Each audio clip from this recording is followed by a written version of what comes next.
इन दिनों जमकर बयानबाजियां हो रही हैं और ऐसे में लोकसभा में विपक्ष के नेता राहुल गांधी ने लोकसभा अध्यक्ष ओम बिरला से मुलाकात की। राहुल ने सत्तारूढ़ गठबंधन के नेताओं द्वारा संसद में आपातकाल पर की गई टिप्पणियों को लेकर नाराजगी जताई। उन्होंने कहा कि ये पूर्ण रूप से राजनीति से प्रेरित था और ऐसा नहीं किया जाना चाहिए था।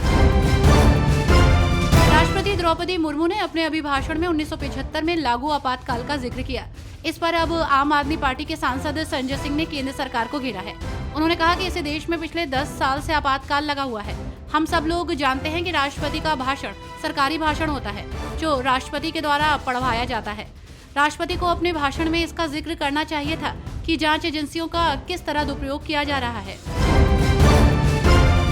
आम आदमी पार्टी की नेता और दिल्ली की जल मंत्री आतिशी को आज LNJP अस्पताल से छुट्टी मिल गई है। दिल्ली में जल संकट होने के कारण आतिशी ने हरियाणा से पानी की मांग की थी। पानी न मिलने के बाद उन्होंने अनिश्चितकालीन भूख हड़ताल की, जिसके बाद उनकी तबीयत खराब हो गई थी, जिसके बाद उन्हें अस्पताल में भर्ती कराया गया।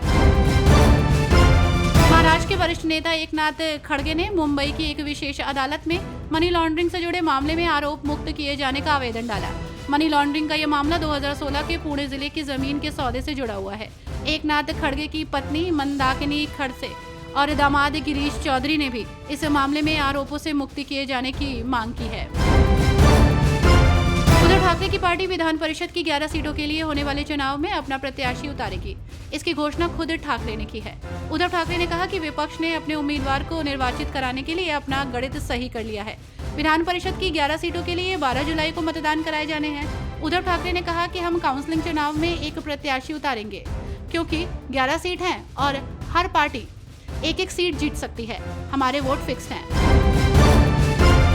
आपातकाल मामले को लेकर इन दिनों देश का सियासी पारा हाई चल रहा है और ऐसे में समाजवादी पार्टी के अध्यक्ष अखिलेश यादव ने कहा कि भारतीय जनता पार्टी ने उन लोगों के लिए क्या किया जिन्हें आपातकाल के दौरान जेल में डाला गया था, जबकि समाजवादी पार्टी ने उन लोगों को सम्मान और पेंशन दी। अखिलेश यादव ने आगे कहा कि सत्तारूढ़ दल द्वारा भारत को विश्व की 5वीं सबसे बड़ी अर्थव्यवस्था बताया जाता है। क्या इसने देश के किसानों को समृद्ध बनाया? AIMIM सांसद असदुद्दीन ओवैसी ने राष्ट्रपति द्रौपदी मुर्मू के अभिभाषण की आलोचना की है। ओवैसी ने कहा कि संबोधन में कुछ भी नया नहीं था, ये नई बोतल में पुरानी शराब की तरह था। सांसद ने कहा कि इसमें अल्पसंख्यकों और बेरोजगारी का जिक्र तक नहीं था और केवल सरकार की वाहवाही का काम किया गया। राष्ट्रपति के संबोधन को लेकर सियासी बयानबाजी तेज हो गई है और ऐसे में कांग्रेस नेता तारिक अनवर का कहना है कि राष्ट्रपति के संबोधन में कुछ भी नया नहीं था।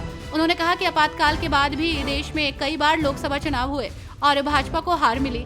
उनके पास कहने के लिए कुछ नहीं बचा है। आपको बता दें कि देश के प्रधानमंत्री नरेंद्र मोदी और लोकसभा अध्यक्ष ओम बिरला ने आपातकाल की कड़ी निंदा की थी। हरियाणा में राज्यसभा की एक सीट को लेकर सियासी घमासान मचा है। प्रदेश में एक राज्यसभा सीट पर होने वाले चुनाव को लेकर जेजेपी नेता दुष्यंत चौटाला ने विपक्ष के साझे उम्मीदवार के समर्थन का ऐलान किया है। हालांकि उन्होंने कांग्रेस नेता भूपेंद्र सिंह हुड्डा पर बीजेपी से मिली भगत होने का आरोप लगाया। बीजेपी के वरिष्ठ नेता श्रीकांत शर्मा ने हमीरपुर के दौरे पर कहा कि हिमाचल प्रदेश में सुखविंदर सिंह सुक्खू के नेतृत्व वाली कांग्रेस सरकार के दिन अब गिने चुने रह गए हैं और ये अपने आप गिर जाएगी। यूपी के बीजेपी विधायक श्रीकांत शर्मा ने हमीरपुर में बीजेपी पदाधिकारियों की बैठक को संबोधित करते हुए दावा किया कि राज्य के लोग सीएम सुक्खू सरकार से तंग आ चुके हैं और वे बदलाव चाहते हैं।